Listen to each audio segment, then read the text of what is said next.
Let's spill that tea. HumbleTea it is.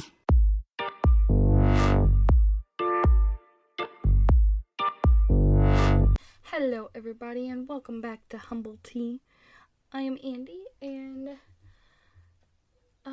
we're going to continue on our journey that we started last week of getting a grip on your anxiety, because like I said in the first bit, there's no cure, quote unquote, to anxiety. And this next part is I want to talk about getting rid of toxins to help your anxiety and also the truest of friends and stuff like that. There's a few things I want to go over in this week's episode, which, like I said, there's no cure to anxiety. There's no one thing fixes all. This is something I've learned all throughout the years. I've made several mistakes and I've learned, and then I learned, but then, as we'll go on and learn and later on in the episode that you see it but in different forms, so it still tricks you and it gets you. And so it happens. But like I said, getting rid of toxins, whether it's relationships, your environment, things, getting rid of it, and of course, anxiety is always with you. Anxiety is always with you. There'll always be something that may trigger you. But if there's something in that moment that you notice, and there's some way you can turn it or get rid of it, get rid of that person, whatever, that causes you the anxiety that's not right, why not, Okay, so let's dig into this. What do I mean by getting rid of toxins? Okay, let's say we'll go first, your environment. That one may be hard because living situations are not always either ideal, how we choose them. It's life, It's, we don't always, we get to choose, one, work it up and, if you need to get yourself out of that situation, do it. If it is a very toxic place and you need to get out, but again, it may not be ideal at that time. You may be working towards it and that's a goal that you set for yourself and that's a way to help it. But in the meantime, your space, your room, whatever your space, whatever you like to, you need to be able to help, whatever you like to do, whether it's just listening to music, watching streams, watching videos, watching TV, reading, writing, especially reading, writing, drawing, whatever it may be, your hobby, the thing that you can escape in, playing a game, playing Sims or something you can escape and get away from. It's just, get away from that negativity, get away, whatever it may be, then that's what you gotta do. You gotta get yourself away from it, and because if you can pull yourself away from it, pull yourself in that negativity and kind of,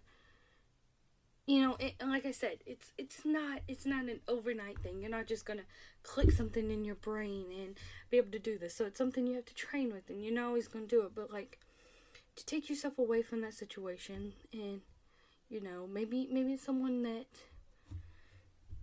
you want to pretend is not there. You don't want to have to deal with them. They annoy you. They give you just this constant irritation, constant just pain in your chest, whatever it may be. You gotta try to trick your brain that they're not there, or just take yourself somewhere else and just let your mind calm down. Whether maybe it's a fight, maybe whatever it may be, take yourself away from that situation, calm down, and reassess it with a clear head, because in the moment it's not always the best, because you'll say things you don't mean, and it's time is the best for a lot of things, and especially, and whether it's, okay, so that's even a thing, is anxiety in itself is a huge spectrum. There's anxiety, but there's social anxiety. So, that fear of, like, either maybe, like, speaking in front of people, like, making public speeches, or even, there's that level of social anxiety, and then there's a level of social anxiety of just, like, talking to people, going in call,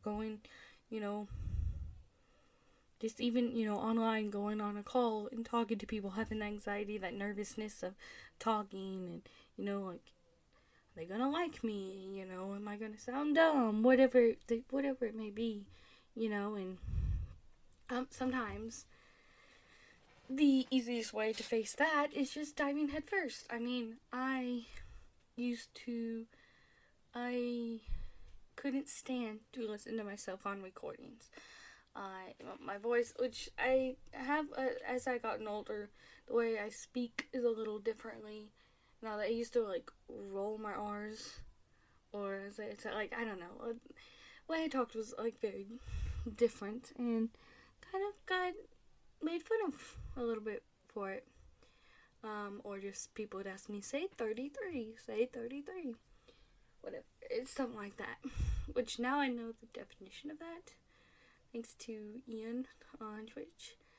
A good friend of mine, he told me, because he had a friend who had that and actually had to go to speech therapy or something. So that's kind of cool, like, I guess knowing a name to it, not that, like, it mattered, but just that it wasn't just me, because, like, no one else in my family talked like that. And in elementary school, people would ask, oh, are you from Russia? Are you from this? Blah, blah, blah, because the way I would speak. So, it was weird. But I kind of derailed from there. But the point to that being that I didn't like hearing myself on recordings or videos or something like that. And definitely, I, like to be, I love film, but I like the behind the scenes work and stuff like that, and that's another thing. But, so when I first started with YouTube, and just getting out there and doing something I love, and getting some positive feedback, like, it just, the more I did it, the more comfortable, like, I was very nervous. If I go back and look, I probably sounded crazy and shy and all that stuff. And then I was getting a new computer, because when I did YouTube, I was on my laptop and then edited on my Mac. So then for Christmas, I had got a new computer, and because I always heard, like, streaming on laptops isn't the best and all this, and it was an older laptop as it is. Anyways, so I don't know, I took the plunge, and, there was the affiliate ship on Twitch. Like, oh, so I started streaming. What is it? 3, almost 4 years now? Something like that. I started January 27th, I believe. And, I was extremely nervous, and, there wasn't a lot of people there, but now I can't imagine not doing it. Like, of course, there's times that I, either just not feeling it, or I'm tired or whatever, and I call stream and I don't stream. But then there's other times that I think about it, but I tell myself no, and I push through and I stream anyways, and it ends up being, like, one of the best streams, like, ever.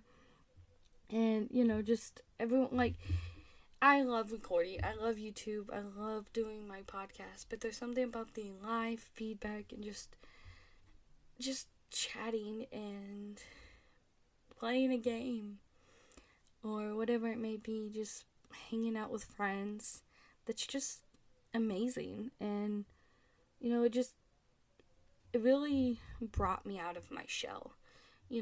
For the most part, IRL, in real life, I am very shy, until I get to know you, and then I'll talk your head off. But I guess there's that wall, and online it kind of helps. I'm still a little shy, and I'm horrible at starting conversations, and I've seen I'm not the only one. I guess it's also an introvert problem. So shy and introvert, it's just, yeah, big mix.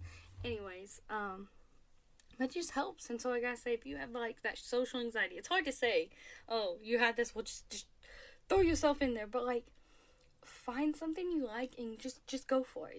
Like, if you like making videos, if you like editing or doing some stuff, or shoot, if you just like making the videos but you don't want to edit, maybe find an editor and say, hey, I want to do this, and just put yourself out there, Or, I mean, you're not even in the online business, but just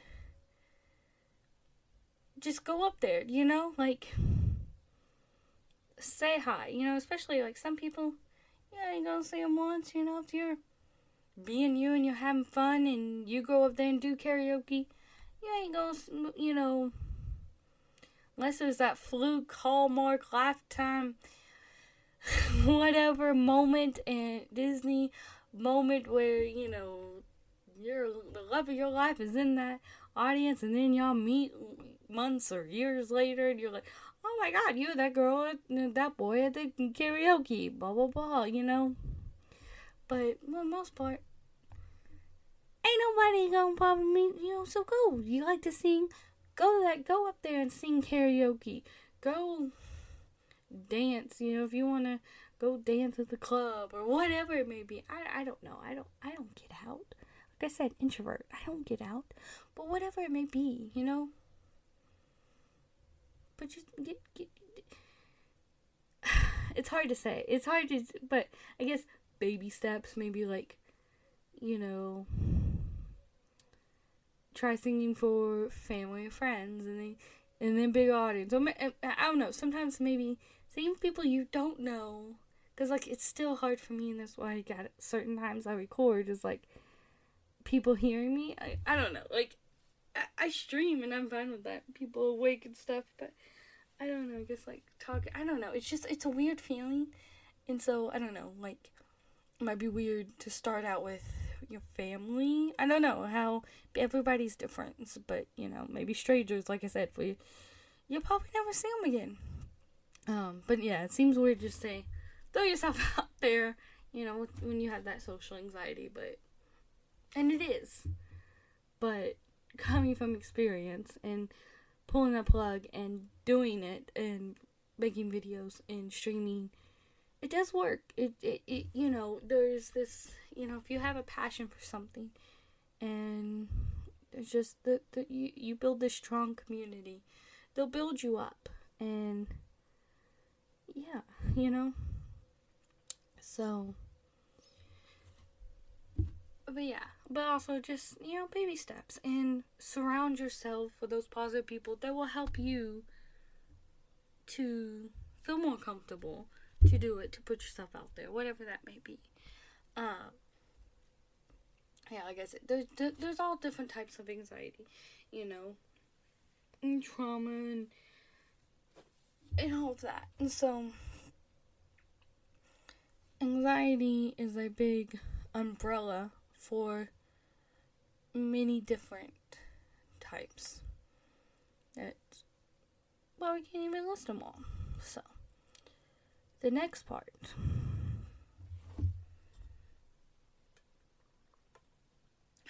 The next part I want to talk about is the toxins in relationships, whether it's a partner, family, friends, whoever it may be, that maybe you need to distance or cut out or whatever is important. But it's not easy, especially for people who are empaths. And empaths, it's not just, everybody has empathy. Some may have more empathy than others, But an empath is, yes, and I have this definition up, is, where'd it go? Okay, here we go. It got scrolled down. Is one who experiences the emotions of others, a person who has empathy for, well, it's not, okay. Webster's like being all analytical. It's not necessarily empathy for others, because everyone has empathy. You know, like I said, some may have it more than others, but I think empath is like, you feel someone else's emotions, and it, like, just being with them, being around them, feeling it, you feel that, so, like, you know, you could be good, and then you come and you feel they're down, so you just get bogged down. And it's not bad, you know, you feel those emotions, but,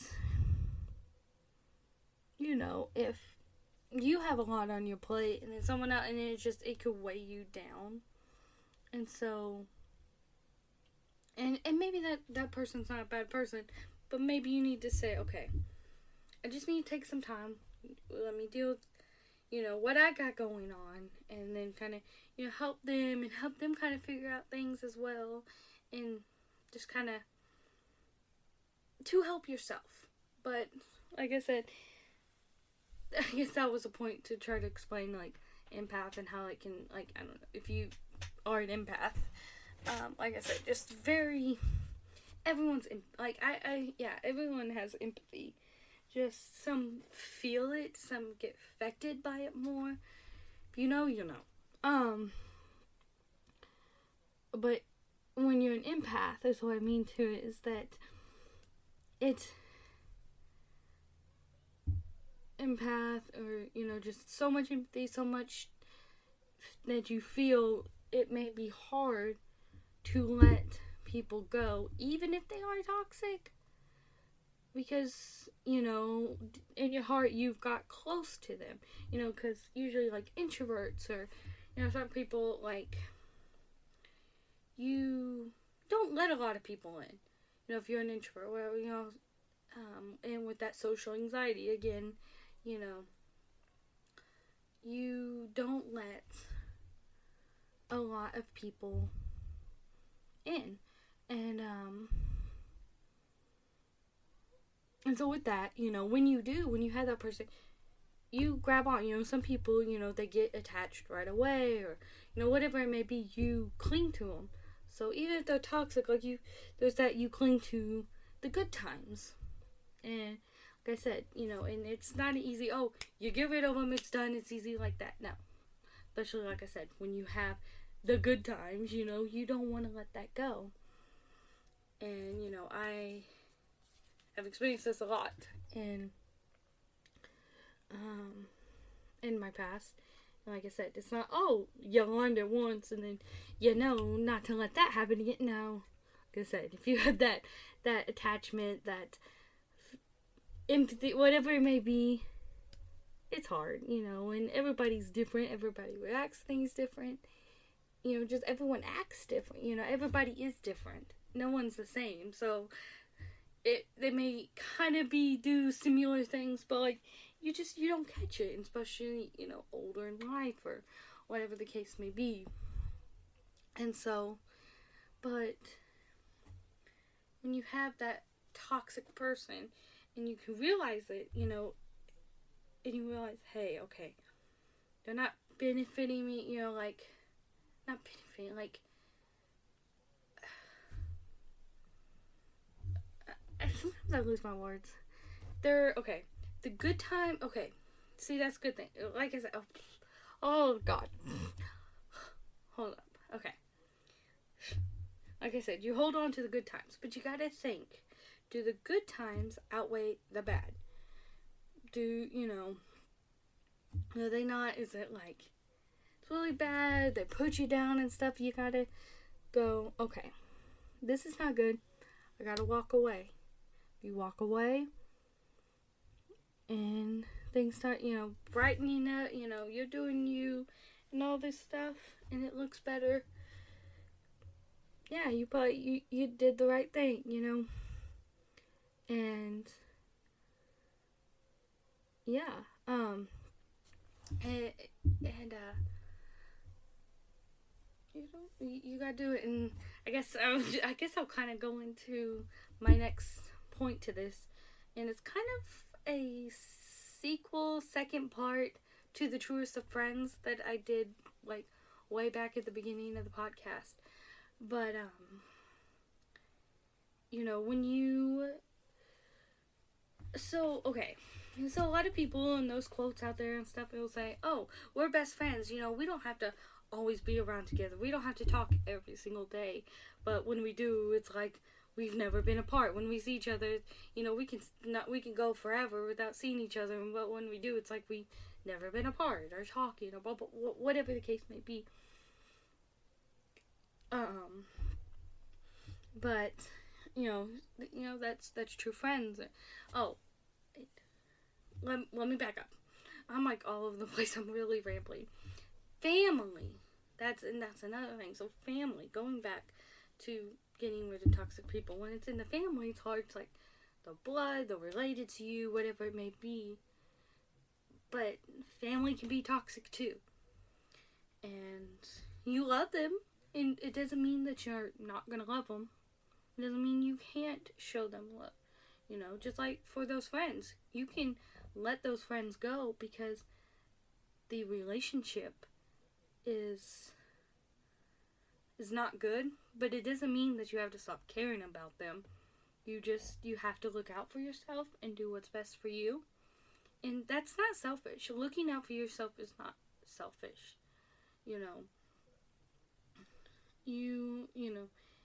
If you don't take care of yourself, no one else will. There may be people that help you and talk to you and do things for you, but if you yourself don't take care of yourself, then no one else will. There may be other people that help you, but first and foremost, you have to take care of yourself. So like I said, you can still care for that person and cut them out. Or family or whatever, limit your time. Maybe that's another thing, is limit your time with that person. Family, friends.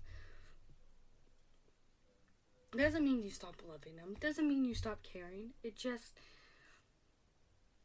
you have to live we only have one life on earth. We only have one life. So don't live it miserably, If there was a way, to cut that out and make yourself feel better. Surround yourself with more positive people. Like I said, you ain't gonna be positive 24/7, 7 days a week, all year long. I can't think at the moment. I'm bad. Anyways, you're not gonna be always positive. There's gonna be times. Everyone.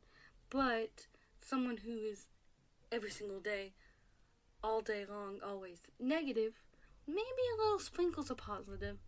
It just, again, does it outweigh the good and the bad, kind of thing. And you gotta let yourself, okay, I'll maybe see these people. I'll see maybe family get-togethers or whatever it may be. But I'm gonna distance myself. I'm not gonna, I can't let them get to me.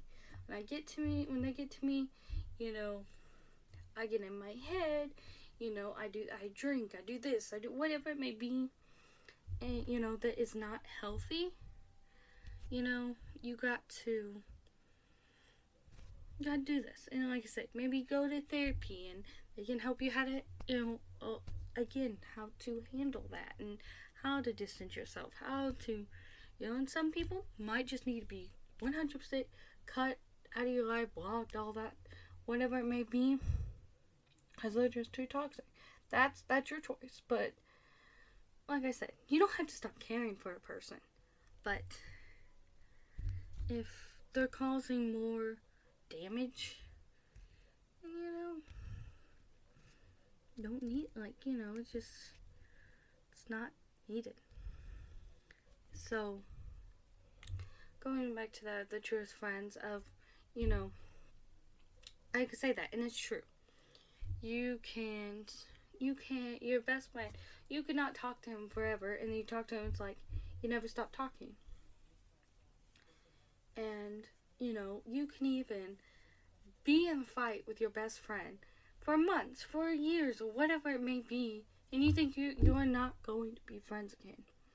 Because, again, maybe toxicity, whatever the case may be.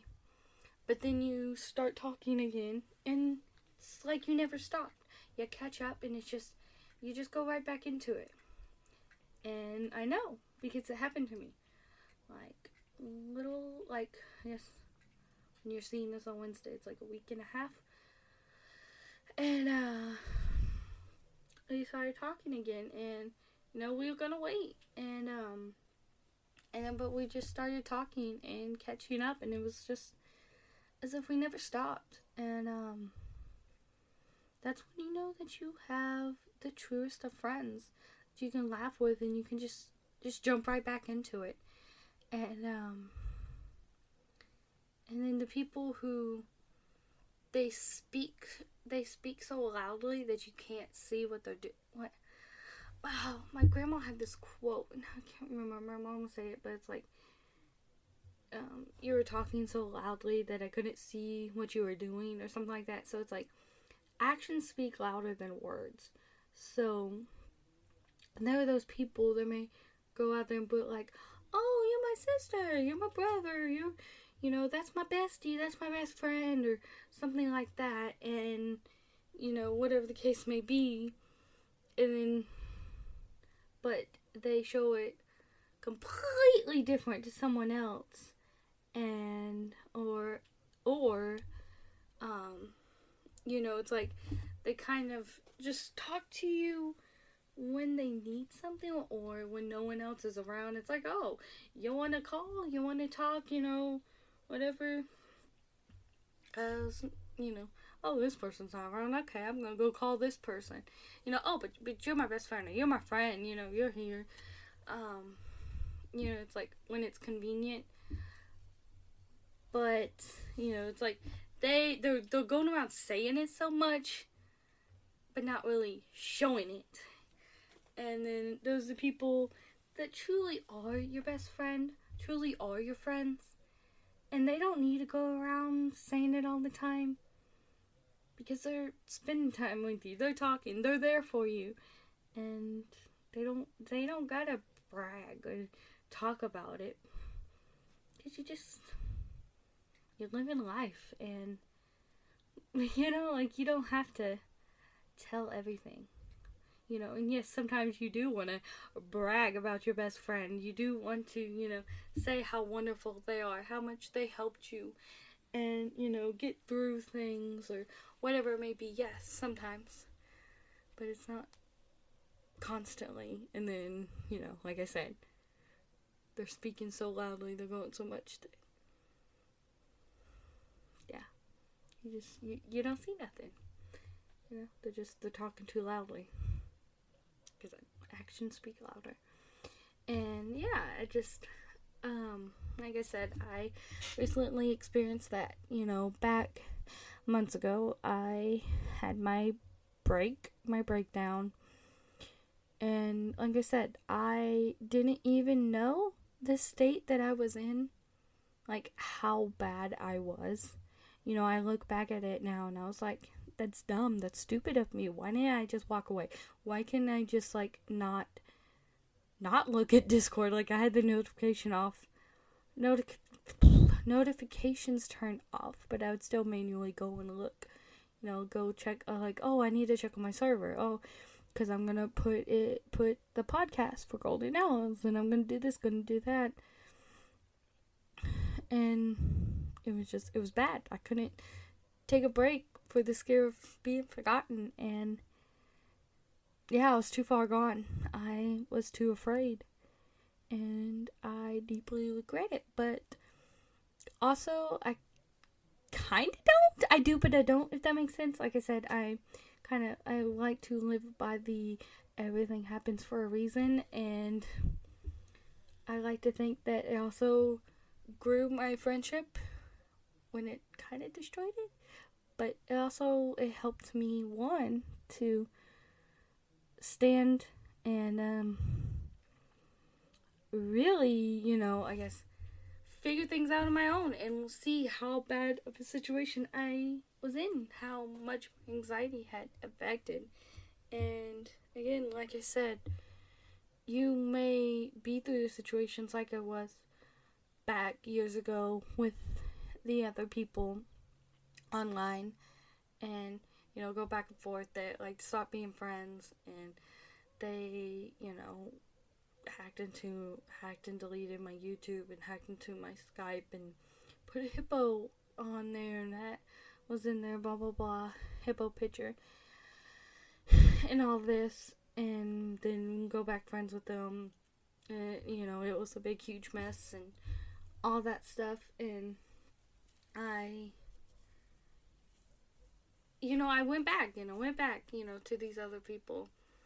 And but then now I look at it nowadays with who I say I have truly learned are my truest friends, my truest best friends. Sarah, Court, Justin. Yeah. Because I can look back and I see a difference of these last few months when I was too far gone, and we took a break and didn't know if it would get back. I was having hope, but also I was taking time for myself, because that was it. I really screwed up. And then, like I said, you're seeing this Wednesday, so not the October 3rd, but the Sunday before that, because I'm recording this on Sunday, so I was like a week ago, but not the 3rd, but yeah, anyways, we started talking again, and me and Sarah did it in court, talking before that, and it was like we just slid into it, like we weren't sure right away then, but we just started talking, and it was like we hadn't stopped. And like I said, that's true friendship, that you may have a break, and you don't know if it's gonna come back, but also it's like that saying, if you care about something, let it go. If it comes back, it's yours. And so, like I said, that can apply to friendships. And sometimes, like I said, it can make that bond even stronger, because you've gone through it, and you've seen. And,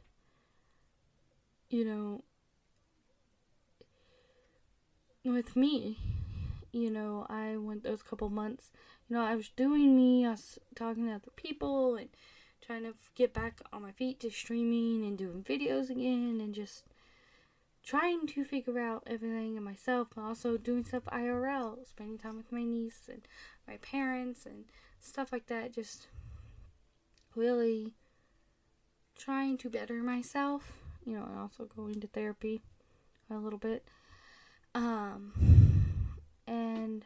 But also there was just part of me that as much as tried to forget, I couldn't.